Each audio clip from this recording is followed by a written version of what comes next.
The first time the iron kettle breathed against his face like a living animal, Madison Washington told himself he would never let a pot speak louder than his heart. The kitchen's throat roared with fire, and the brick hearth sweated, and evening, heavy and velvet thick, pressed its nose against the open shutters as if the outside wanted to listen in. He stirred the gumbo with a paddle worn to the shape of a question mark, the steam tasting like pepper and river mud, like secrets risen to a boil. The overseer's footsteps passed the doorway and kept going, his spurs tapping a mean rhythm, and Madison's shoulders eased a little. Before we jump back in, tell us where you're from. If this story moves you, please subscribe.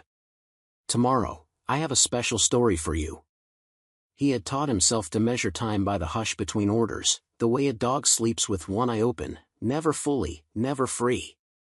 He rotated the kettle to the cooler side of the hearth, then pinched a little salt between finger and thumb the way his mother used to before the world learned how to sell people like sacks of flour.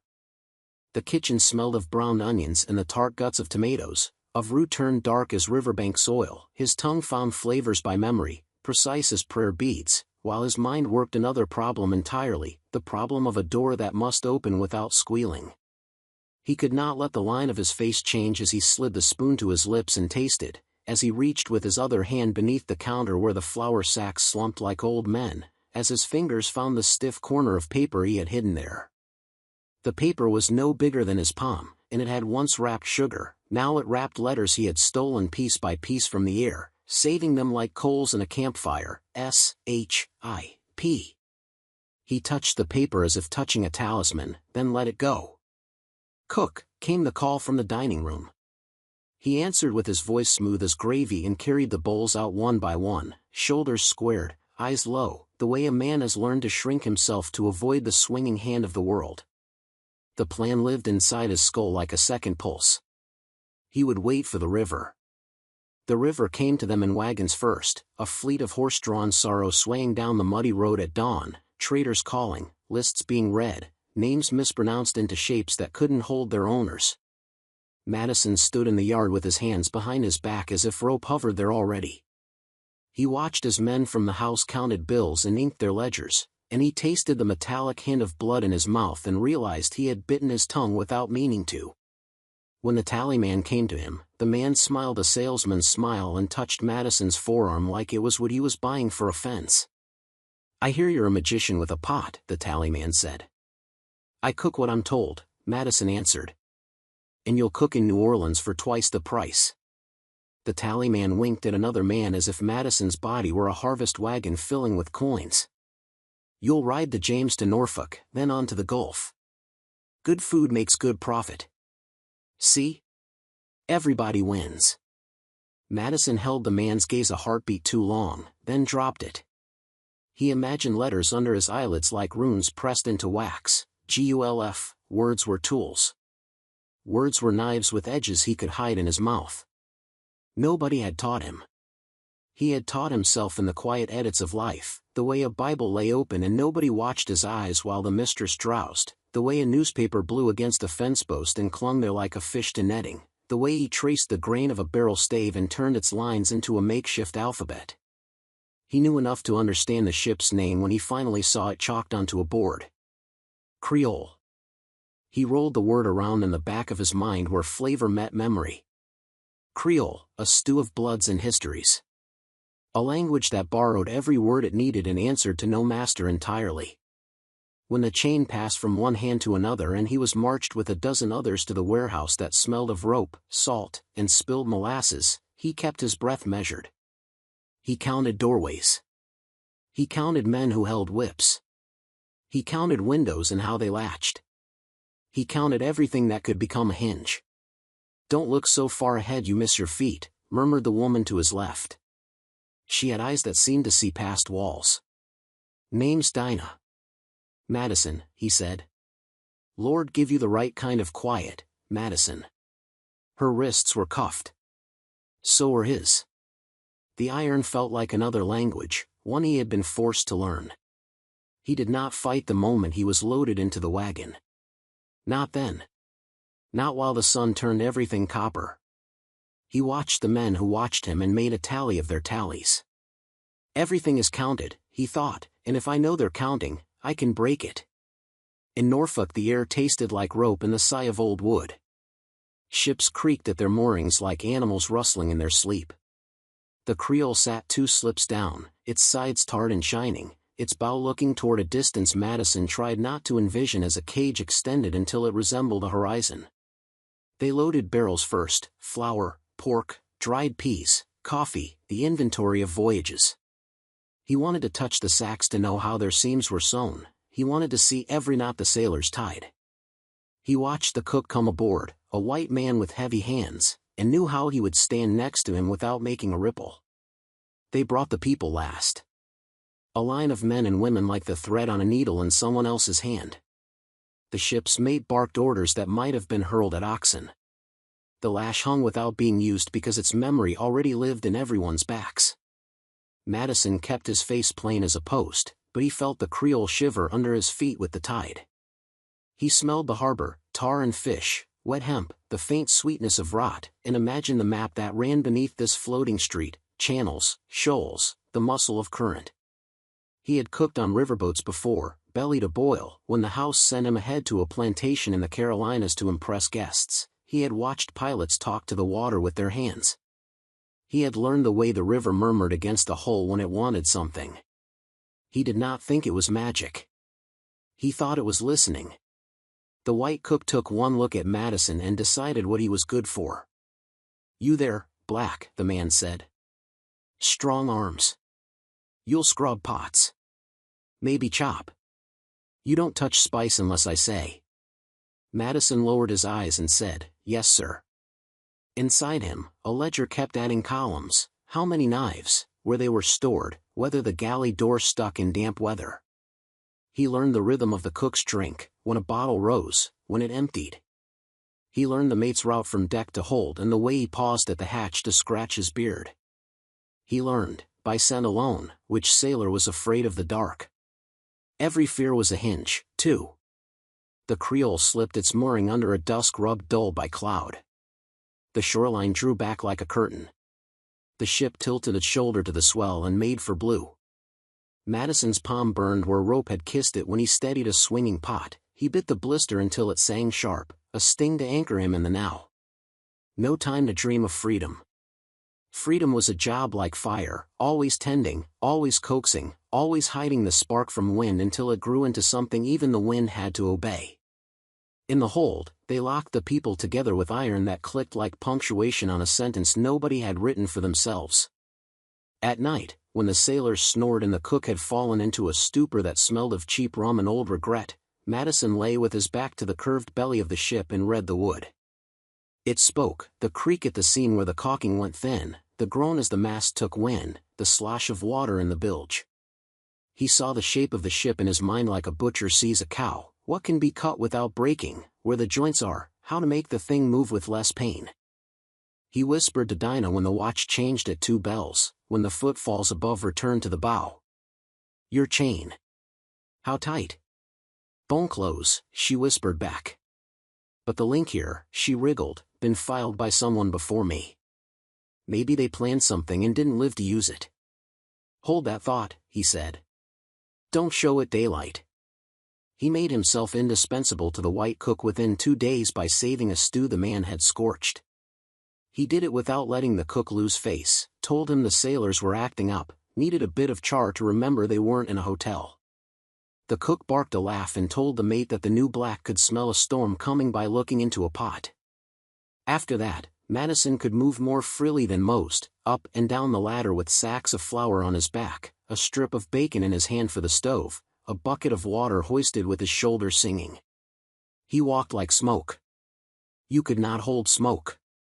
Letters found him in pieces. The ship's name stenciled on a barrel, a sailor's tattoo, a newspaper used to wrap a wedge of cheese. On the 3rd day, he found a slip of paper filling a shoe stuffed in a corner under a bunk to force it to keep its shape. He asked the sailor whose boot it was if he might dry its sole near the stove and oiled it for him as a kindness that cost him nothing. The paper, once freed from its duty, told him a word he had only partially met before: Bahamas. The B had a belly to it, like a woman midway to birth. He didn't know, not exactly, what the word guaranteed, but he knew enough to know it lay beyond certain laws. He knew it tasted of something that frightened American sailors and excited English ones. He hid the word under his tongue like a seed and watered it with his spit. The watch changed, the moon made a road on the water. Madison worked the knife through the pork fat with a patient hand until the blade and meat remembered each other's lines. He did not hurry. Hurrying looks like guilt. He made noise when he needed to be heard, and he made no noise at all when he needed to be wind. He saw Dinah's eyes every time he blinked. He saw a boy named Hark with wrists too slender for the iron they gave him. He saw a man called Old Jacob, not old at all, but gray with grief, who sang with no sound, and yet people looked toward him as if a voice had flown. When the boatswain's temper broke, it broke over a woman who had coughed too loudly. Madison watched the blow land and counted the seconds before the second blow, and he told himself, again, that there was a difference between anger and fire. Anger throws light for a heartbeat and disappears into ash. Fire keeps what it eats and grows. He would be fire. They were 5 days out when the wind decided to turn stubborn. The sails bellied and then luffed and bellied again, and men cursed a sky they couldn't thread with rope. The ship stopped moving like a thing that wanted to live and began moving like a thing being dragged backward by old choices. The cook threw a ladle, and it rang off a beam and landed at Madison's feet. He didn't pick it up. He bent to tie his shoe and palmed the ladle's handle, which had cracked, leaving a splinter the length of a finger and keen enough to cut hide. The galley door had a way of whispering when it opened. He memorized that whisper, matched his movements to it, so that the door learned not to mind him. He needed 3 more things: a second blade he could hide, the watch schedule, not as written but as lived, and the one man among the sailors whose shame would turn him aside in a fight. He believed shame to be stronger than fear if you touched it right. On the 7th day, he earned a slice of solitude when the cook stumbled above deck to curse the weather. Madison stood over the stove and let his hands move and let his mind travel. He thought of a tree he had climbed as a boy, a sycamore with a horizontal limb that fell to his 12-year-old belly like a ship's mast. He thought of the day he ran north and thought himself saved, and the night he came back south because love is a river with undertow, his wife's face a moon that pulled him in ways a compass never could. He had failed then. He did not plan to fail again. Then the door creaked in and came the mate, square-jawed and chewing a stale twist of tobacco. "You," he said to Madison. "You can read a little. Saw your eyes on the paper wrapping cheese, moving like a cat." The mate's smile was a boundary. "Don't try to be clever. Is that clear?" Madison's mouth went cotton dry. He made himself blink slow. "Words give me a headache," he said, which was the truest lie he could think to tell. "See that it stays a headache," the mate said, and spat brown into the ashes. He left a boot print in the flour on the floor. Madison studied it like a map, half-worn heel, the way the left shoe dragged. He had the man more in his head now than the man had him. He carried stew to the crew with the steadiness of a priest carrying sacrament. He let his fingers brush the rim of bowls and pick up heat until the sting woke his skin all the way through. It was a ritual for him now, every burn an oath. Old Jacob took his bowl with a nod that contained a lifetime. Hark took his like a boy starving for news and food both. Dinah took hers and lifted her chin toward the companionway, a question small as a breath. Madison blinked twice. Tonight. When night came, it brought rain with it, a thin, spiteful drizzle that made the deck slick as lies. The watch wore oilskins that sighed when they moved.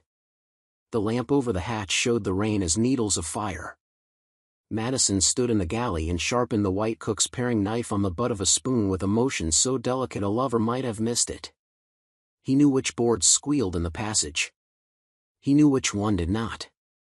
He told himself, not yet. He told himself, a plan is a fire kept under. He told himself, your hands must move as if stirring a pot. At 2 bells, he carried a bucket to the hold. The guard at the top of the ladder was the one with shame. Madison had found him by the way he flinched at church talk, the way he looked at his own hands afterward like they had misbehaved without his permission. The man's name was Raines, and he had a wife up the coast who had lost her baby last winter, and he carried grief like a sack that had shaped to his shoulder. Madison knew this because he listened to the scraps of talk as carefully as he listened to Potts. "Water," Madison said. "Quick," Rains muttered. He did not meet Madison's eyes. He did not look long at the people below either. The shame had taught him to look just past everything that mattered. Madison set the bucket down and let his fingers, by accident, brush the man's knuckles on the guardrail. The man flinched, then stood still as if surprising himself. "Rain's good," Madison said quietly. "It means wind will come back." Rains grunted. "Wind comes when it wants." "So do men," Madison said, and he let the words float out and away like chips off a block. He descended into the hold. Dinah's eyes burned in the dark. "Tonight," she breathed. "Soon," he said. "Not with this guard." "The other." "The red-haired one, Hume. He drinks. He mocks. He wants to be seen. He will not see us until we are all he sees." "How many?" Old Jacob asked from the shadows where he seemed to grow like the ship's own rib. "As many as will carry their own fear and not drop it on someone else's foot," Madison said. "Fear is not the enemy if you can hold it without spilling." Hark whispered, "I ain't never killed a man." "You don't have to, if we put the world in the right direction," Madison answered. "But you might have to make a man sleep a long sleep. You have to be willing." There was a silence then that felt like a blade being unwrapped. Madison heard words he had read once: English law, free soil, Nassau, spoken like a church bell. He was not a lawyer. He was a cook who knew timing. When oil smokes, you pull the pan from the heat. When a stew wants salt, you add it, then wait to see if the salt was telling the truth. He would treat this as a dish: sear, simmer, rest. The next day they spotted something on the horizon that might have been land or might have been hope making the sky lie. The mate grew nervous in his voice, speaking louder about discipline. The captain, tall, with a scar shaped like a comma at his chin, raised his glass and peered again. Madison watched the captain's hand steady itself on the rail and calculated how much rum that steadiness cost. He found a fishbone slender as a hair and wrapped it in cloth and kissed it for luck he didn't believe in. The white cook blistered his thumb and blamed Madison. "You moved my pan," he snarled. "The pan moved itself," Madison said with half a smile. The cook struck him then, a backhand that vibrated like a bell in Madison's cheekbone. Madison took it. He had to. Men below felt the air change when a strike landed upstairs. He knew this because he had felt it on other ships. He walked away with the taste of iron in his mouth and the understanding that the cook had given him a gift, the necessary anger he had been trying to nurse. A fire needs not only wood and air. It needs a spark. That night, the wind remembered them and pulled at the sails with greedy hands. The ship leapt like a colt. Madison worked faster in the galley and slower in his thoughts. He gave Rains an extra scoop of stew as if accidentally, and Rains muttered something that might have been thanks. He watched Hume the redhead toss back a tin cup of rum and cynicism in equal measure, and he followed the man's swagger with his eyes until he knew the time it took from cup to drunkenness: 3 turns around the deck, then a boast, then the first slur in his speech. In the hold, the whisper turned into a current. Old Jacob's eyelids did the work of a choir. Dinah's fingers braided Hark's fear to strength. A boy named Santee tested his chains against the beam and learned what they would give. Madison drew a little plan in pork grease on a scrap of wood and then wiped it clean with his sleeve before anyone else could smell the idea burning. He slept in snatches the way you sleep when a baby is new in the house. He dreamed once of a kitchen with no walls, a stove that was the sun, pots that were planets, and he, with his spoon, stirring orbits until gravity agreed to his terms. He woke to the ship's bell and the sound of men coughing up salt and buying it back with breath. Morning came with a brightness that hurt. The captain read something to the mate that sounded like a letter from a banker counting futures.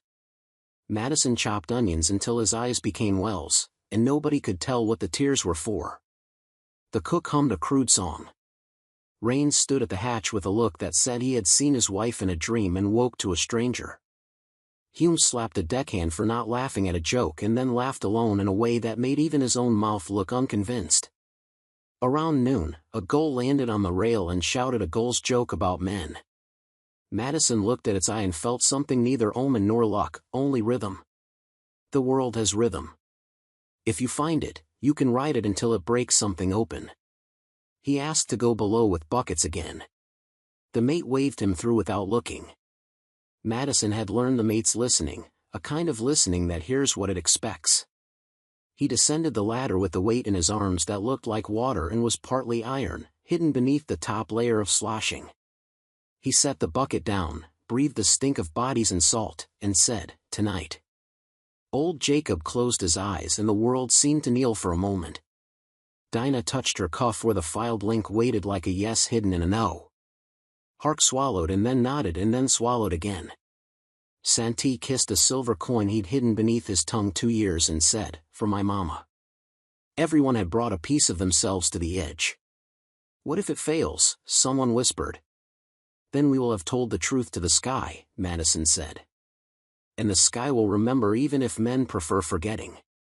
He went back up the ladder and into the narrow corridor where the galley door whispered, and he whispered back, and they let each other pass. He chopped and stirred and lifted and carried as if his arms were the ship's own ropes. He let the day climb the mast and then slide down it into dusk, into the lamp's hooded light.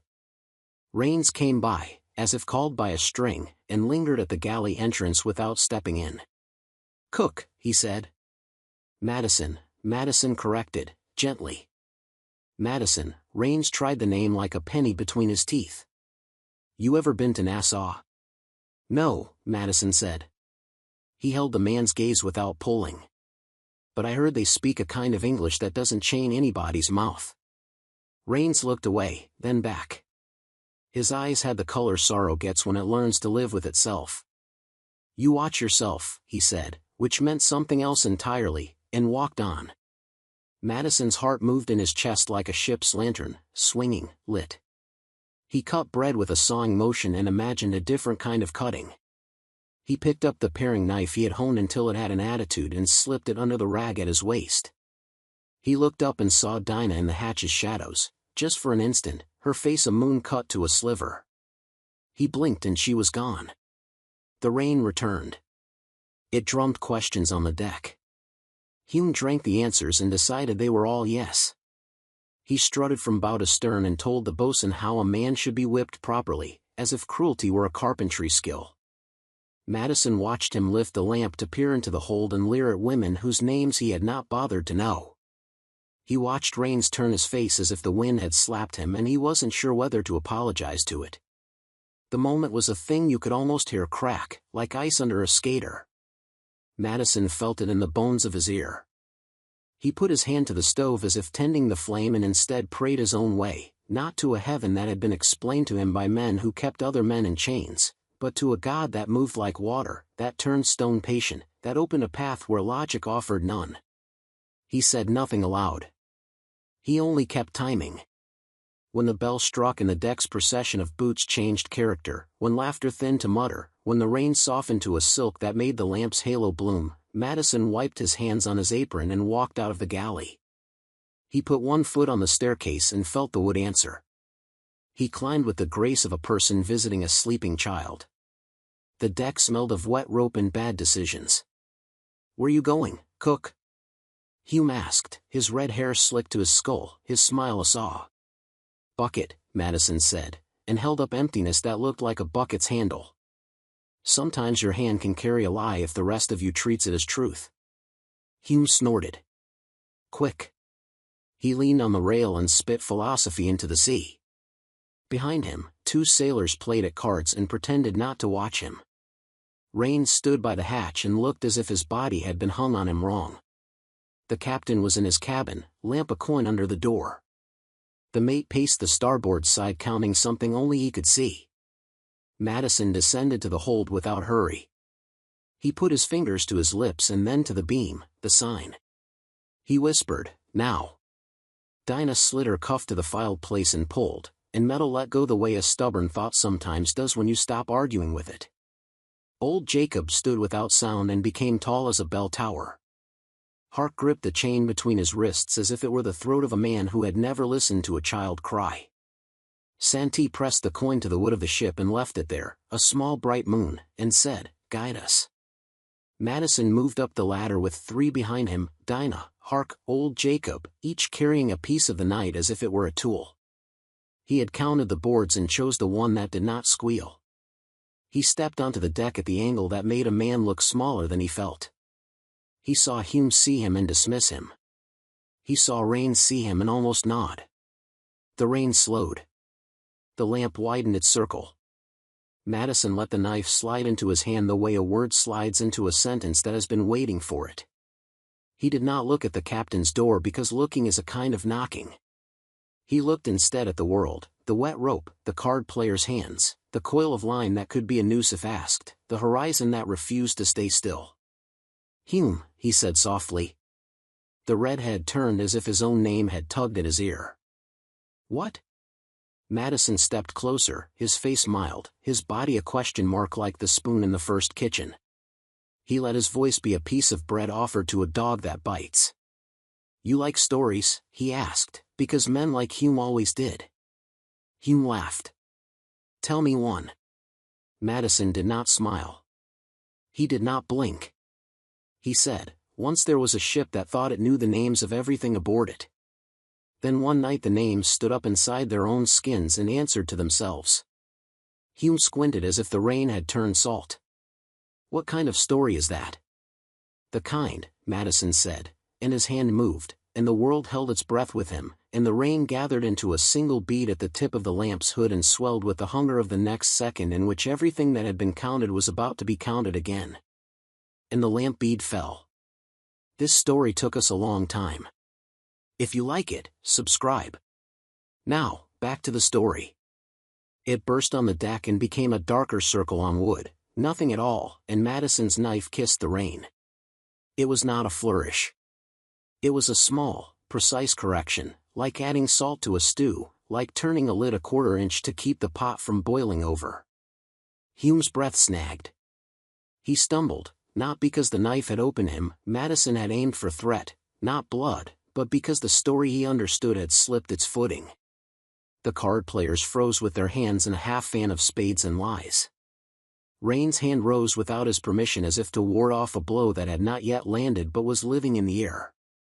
"Down," Madison said, voice even. Not a shout. A direction. Old Jacob moved with the slow certainty of oak deciding to fall. He took the coil of line as if it had been offered to him by time itself and drew it across Hume's chest, pinning one arm. Dinah stepped into the circle of the lamp, her chain hanging like a threat that had lost its nerve. She did not look at Hume's face. She looked at his hands, the real mouths of a man. Hark slid behind them, silent as a child who has learned too early how to disappear, and placed himself between the card players and the hatch. "Sound the alarm and the captain dies before he stands," Madison said, for everyone and for Rains. "Do not sound it, and nobody has to die tonight." Hume sneered like a man who is part sneer all the way through. "You think you have the ship," he said. His breath smelled of rum and the past he depended on. "I have the choice," Madison answered. "And I am offering it to you." Rains breathed out, a long thin ribbon of surrender to something he had secretly wanted. His hand, the one that had not risen, let go of the guardrail. He looked at Dinah and then away and then back and found he could keep his eyes on her without shame eating him whole. "What do you want?" he asked, and his voice sounded like a plank that had finally stopped creaking because someone had tightened the right peg. Madison kept the knife where it could be seen and not admired. "We will see the captain," he said. "We will tell him where to steer. We will put down no man who lays down his weapon in his habit of not seeing." Hume shouted then, not words but noise, an old animal calling to a pack that had learned new tricks. He drove his shoulder into old Jacob, who did not move. Hume's eyes showed him something he had not anticipated, that the world could refuse him, and for the first time since boyhood, he looked small in his own skin. He opened his mouth to shout again and found the mouth stopped by Dinah's palm, clean and firm. "Don't," she said. One word that carried the weight of a century. Boot steps on the starboard side quickened. The mate turned toward them, and in that turn one could see a man measuring. Madison saw it, too, because measurement was the language he had used all his life. The mate calculated distance to the bell, to the pistol in his belt, to the time it would take a captain to be woken from rum and power. Madison moved first, not fast but true, placing himself so that the mate would have to see him to reach anything that could change the balance. He let the knife tilt so the mate could understand its mathematics. "No," Madison said again, and to the mate it may have sounded like an order, but to Madison it sounded like a prayer to the future he wanted. "No to what you've been." The mate's jaw worked, grinding words into gristle. "You fool," he hissed. "You think the sea cares? You think Nassau will welcome you with tea?" "I think law is a ship like this," Madison replied. "It floats for some. It sinks others. Tonight we will find a shore where it floats for us." The captain's door opened a crack, then wider. He wore authority like a dressing gown and kept his pistol low where he didn't have to explain it yet. His eyes went at once to Hume, held by rope and pride both, to Raines, whose hands were empty, to Madison, whose knife was a sentence with no wasted words. "What's this?" the captain asked, and the question could have been about weather. "Course correction," Madison said. The captain's mouth made that comma shape, the scar trembling slightly. "You're Madison Washington," he said. "The cook who reads." He said it like a charge. "I am the man you have believed me to be," Madison said. "And I am another man.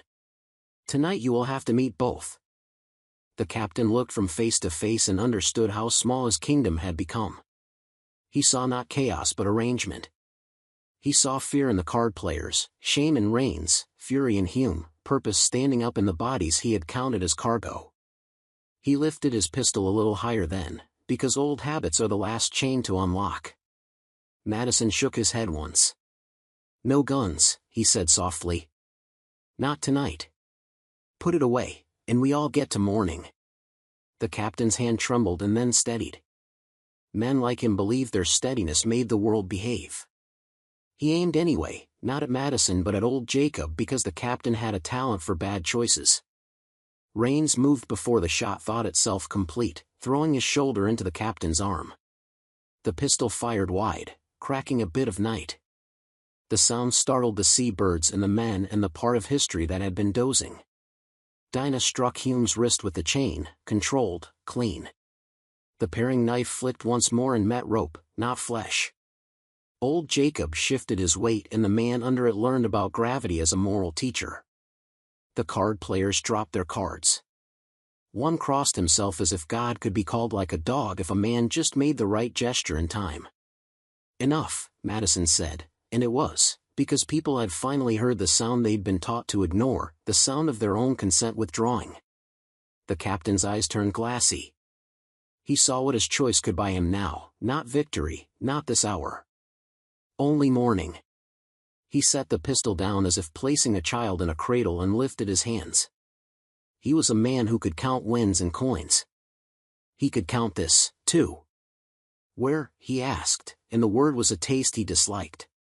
"Nassau," Madison said. He felt the name push against his teeth and be let through. "Bahamas." He glanced once at Raines, who stood as if his bones had been returned to him. "You can't make it," the mate snapped. "The current is a kitchen," Madison interrupted, and even the mate blinked at that. "It has heat and motion. It can be read. Pilot us there and live to grumble about it, or refuse and teach your men how to die by midnight." "You won't do it," Hume spat, sullen now with blood in his mouth where Dinah's chain had written a new rule on his skin. "You haven't got the stomach." Madison looked at him with a sadness that had not been invited but insisted anyway. "Stomach is what I have," he said. "I have fed men who put their boots on other men's throats and watched them belch and ask for seconds. Do not talk to me about stomach." He gestured, and old Jacob eased the line, and Hume found himself free not because he had earned it but because he had been outgrown. Raines picked up the pistol and held it not like a promise but like a thing that might hurt someone if he forgot where he'd put it. "Lash the bell," Madison told Hark, and the boy slipped forward and wrapped the tongue of the ship's bell with rags until it could not speak without permission. "Dinah, with me. Old Jacob, Stansl and halyards as they tell you." Let them tell you. Learn it and then tell them. The captain gathered enough dignity to walk rather than be dragged. He led Madison and Dinah forward under the awning of rain toward the wheel. The helmsman glanced at the captain and then at Madison and then into the middle distance where the world still belonged to whoever spoke the loudest. "Mr. Gifford," he said, meaning the mate, meaning permission. Madison placed the edge of the knife on the rail, not touching flesh, touching wood. "Bear southeast," he said quietly. "Feel the wind as if it were a horse you were apologizing to." He had no chart spread. He had a map drawn in the lessons that had refused to leave him, the shoals old men had named while chewing tobacco and complaining, the way the sea's skin tightened before a squall, the gull's habits in the waters. The Bahamas lay like an idea that had burned itself into law by being believed in hard enough by people with ships. He intended to make belief a leverage he could taste. The wheel turned, slow, under the helmsman's reluctant palms. The sail tugged at itself. The rigging sang under breath. Something in the Creole's posture changed, the way a body changes posture when it decides to live. "Food," the captain said, because a captain thinks in inventories. "My men will eat." "So will mine," Madison answered. He went below to the galley and found the white cook slumped over the table, a man who had tried to sleep through his own era. Madison touched his shoulder and the man woke like a dog who doesn't remember where he is and therefore barks at the rug. "Get up," Madison said. "We have a ship to feed." The cook stared at him stupidly, then at the knife, then at the knife's absence of theater. Something in him, perhaps the part that wanted to live and be spared the worst version of himself, stood. "What you want," he muttered. "Porridge for the hold," Madison said. "Bread and salty meat for the deck. And keep your voice low, like a man at a sickbed." The cook grunted. "They're the sickness." "Men are the sickness," Madison said, "and men are the cure." They cooked side by side. Madison salted with instinct. The cook measured because measuring was the only thing he had ever been sure of doing well.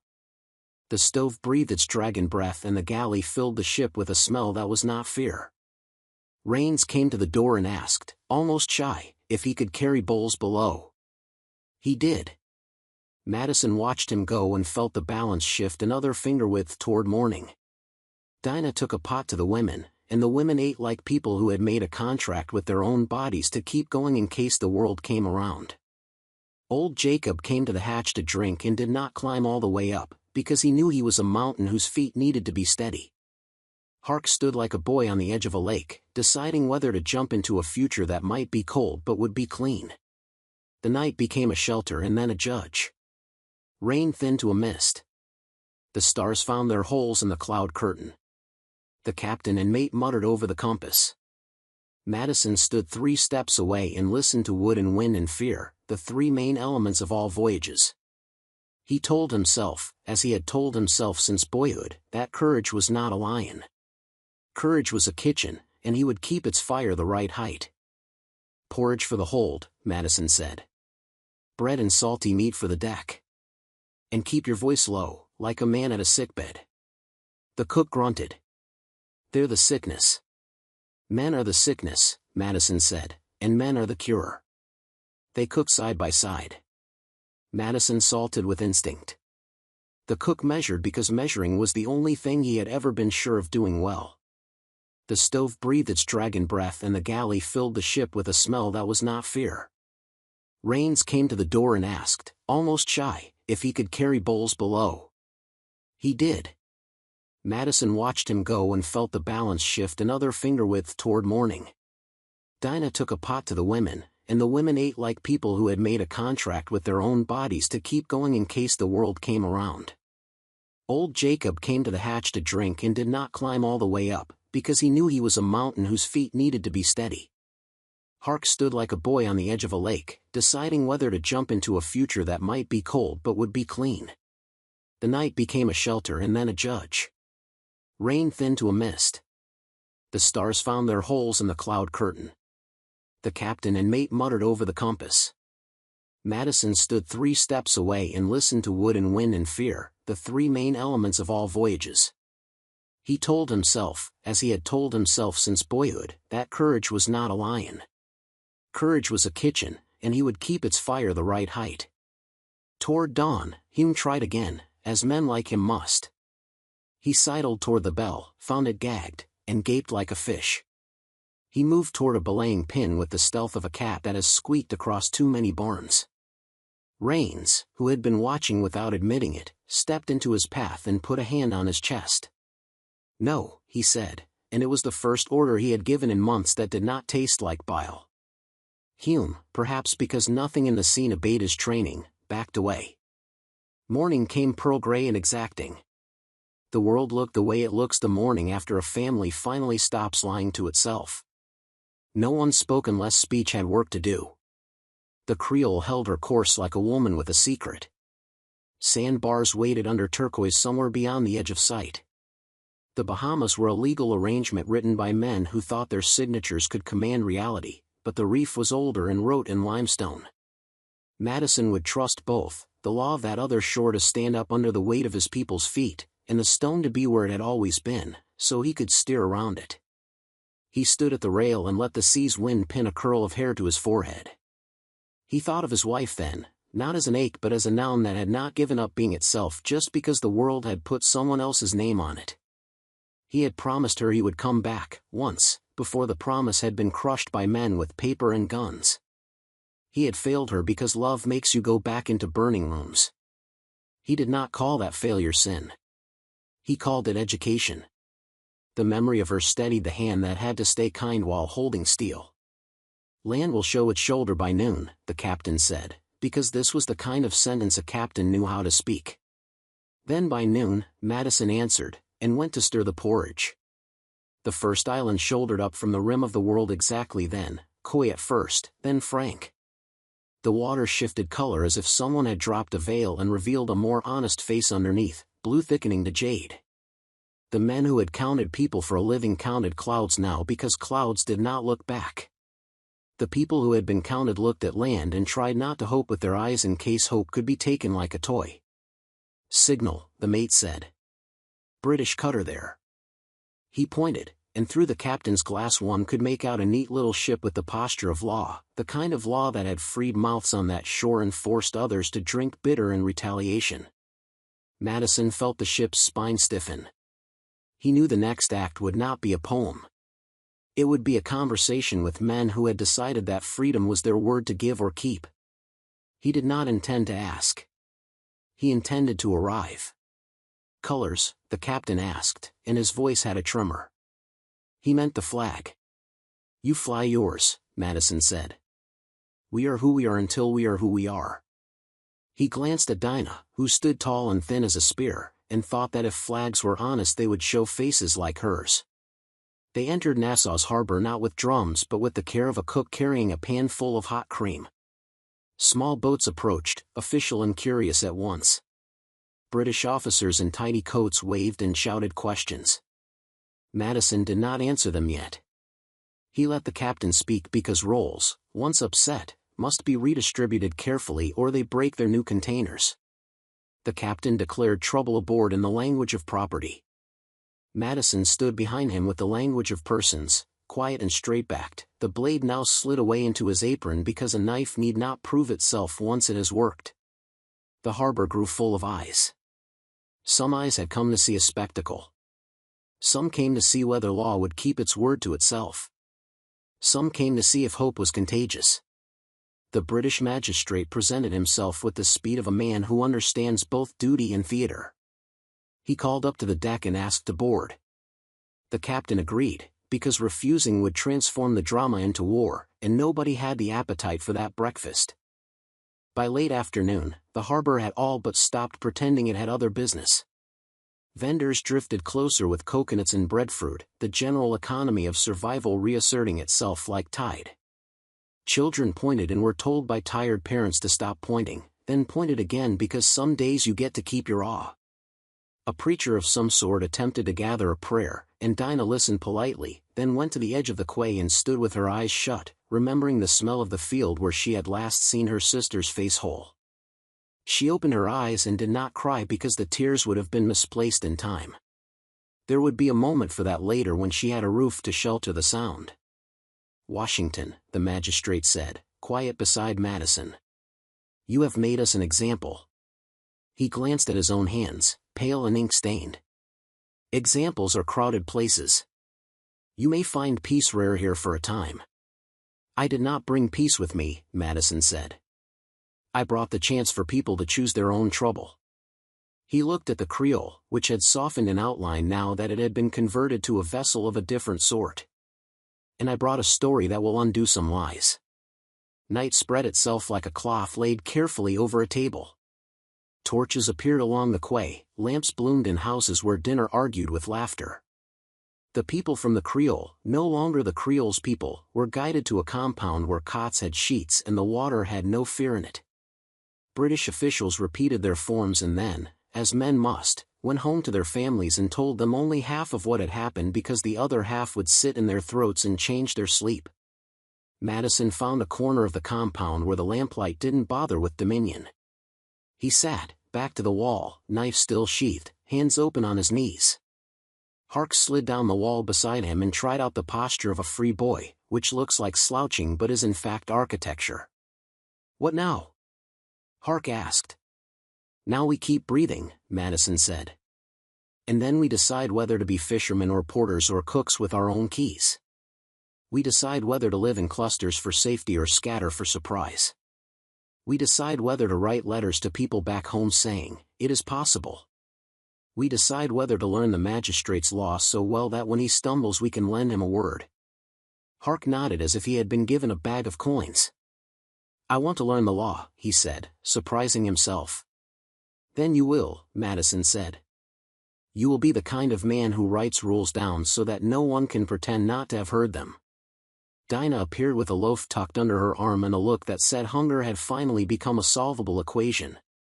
She tore the bread and handed pieces without ceremony. Old Jacob joined them, lowered himself to the ground like a cathedral agreeing to become a house. They ate without embarrassment. Bread tastes like a future when you can reach for a second piece because you decide to. In the days that followed, days that came like a procession of bowls being set in front of the very hungry, the British did what they had said they would do. They freed each person on paper as well as in air. They recorded bones and names and the marks that lives leave on bodies. They heard stories and voices the law had not previously permitted itself to hear and found, to their secret relief, that their faces did not fall off for listening. They told the captain to take his ship out empty of the kind of inventory he preferred. He did, his face closed like a shop on a Tuesday. Hume sulked his way into small duties and discovered that small duties are where men begin again or do not. Raines asked for work on the quay and was given it because a good foreman can smell a man who wants his back to serve a better thing. Letters came, American ones with the souring smell of outrage, British ones with the spice of precedent. Newspapers appeared with headlines and versions that made everyone angry in different measures, which is how you know a truth has been handled. The name Madison Washington walked the streets of Nassau and then boarded ships on slips of paper and made its way to cities that did not want to hear it. In some of those cities, men read it and stood in kitchens and stared at their own hands and reconsidered what they were for. Madison did not declare himself a leader. He turned up at dawn where the dockhands waited for instructions and offered better ones. He learned the market's gossip faster than anyone thought a cook could. He spoke with a Baptist minister whose tie had known more starch than sorrow and suggested, gently, that the Lord might be tired of hearing only English men talk at him. He taught Hark to hold a pen like a tool. He listened to Dinah and found that her plans were cooler than his, which saved him from making 2 or 3 beautiful mistakes. And once, just once, he walked to the far edge of the harbor where the wind played alone and thought of crossing again to the other country. He held that thought like a knife and then put it down. He wrote instead. A letter. He wrote to the woman whose face had decided his compass years before, I am alive. I breathe the law into being by believing in it. If I am ever able, I will come to you. If not, know that I made the world answer a better name for a day so that more days might learn it. Time did what it always does. It moved with the stubbornness of furniture and the mercy of tides. Some of the Creoles freed found work that enlarged them. Some found work that only kept them from shrinking and called that enough. Some married. Some found that freedom made loneliness louder and asked their neighbors to help them hush it. The British remembered their own wars and forgot their own principles in small parcels like any men, but the law held because too many eyes had seen it operate. One afternoon, the magistrate found Madison by the scale house watching fish being weighed like arguments. "A packet ship bound for Havana," he said. "There are abolitionists there of a different sort. Merchants who dislike runaway property because it warps markets. You will not be loved." "I am acquainted with that condition," Madison said. "You could live quieter here," the magistrate said, and he said it without condescension. "Quiet is a stew that spoils if you leave it over long," Madison said. "I will go where the story is most likely to be heard by someone who wants to lie about it later." The magistrate studied him and then, perhaps because he was a man capable of gratitude in small legal doses, pressed a book into Madison's hand, Blackstone's Commentaries, dog-eared, salt-stained. "You said a kitchen," he murmured. "This is a set of recipes. Some work. Some must be thrown out. Learn which is which." Madison did. Nights, by a lamp he paid for himself, he read law until the words stopped pretending and told him what they meant. He taught heart case names like ranked saints. He argued with Dinah about methods and ended with his cheek warm from her palm because she had reminded him you cannot feed a crowd by reciting the word bread. When he boarded a packet months later with 3 others who had decided, like him, that quiet was not their flavor, the docks filled again, not with ceremony now, but with competence. Men who had been freed loaded cargo by habit and sang by pleasure. Raines tugged a line and called, "Keep your feet, Washington." Madison lifted a hand without turning to show he had heard.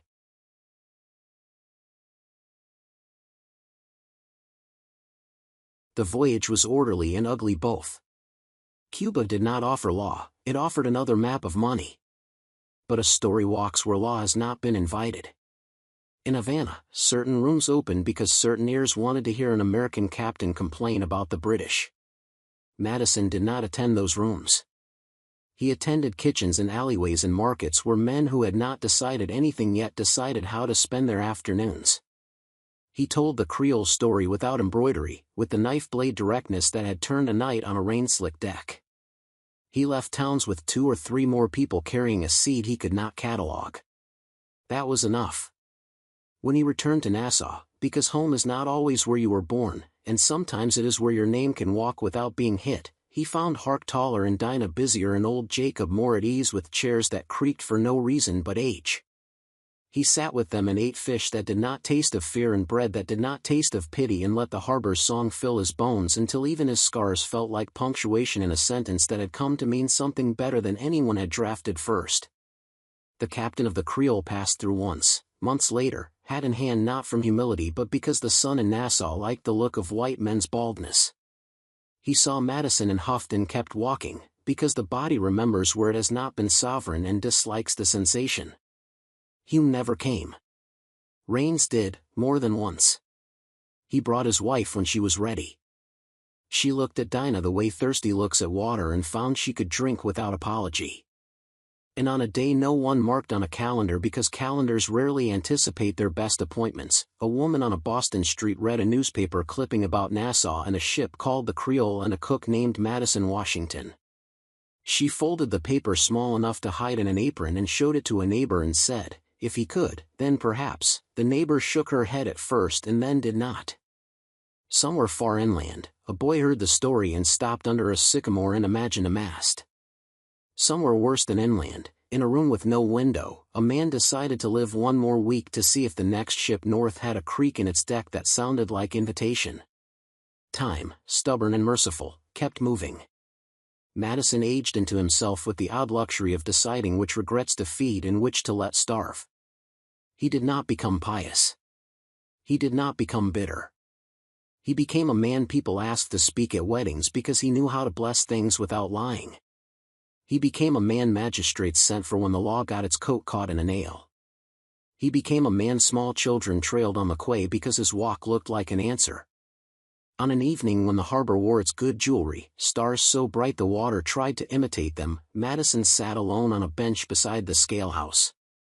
The Creole's name, in his head, had softened from weapon to memory. He put his hands on his knees, open, the way he had that first night in the compound. He closed his eyes and let the city list itself: fish sellers packing ice, roosters convinced dawn was an hourly appointment, lovers arguing in whispers, a magistrate coughing through a cigar, a boy somewhere practicing his letters, a woman somewhere else counting coins that finally answered to her hand. 2 more great stories are next. Don't miss them. Subscribe and turn on notifications.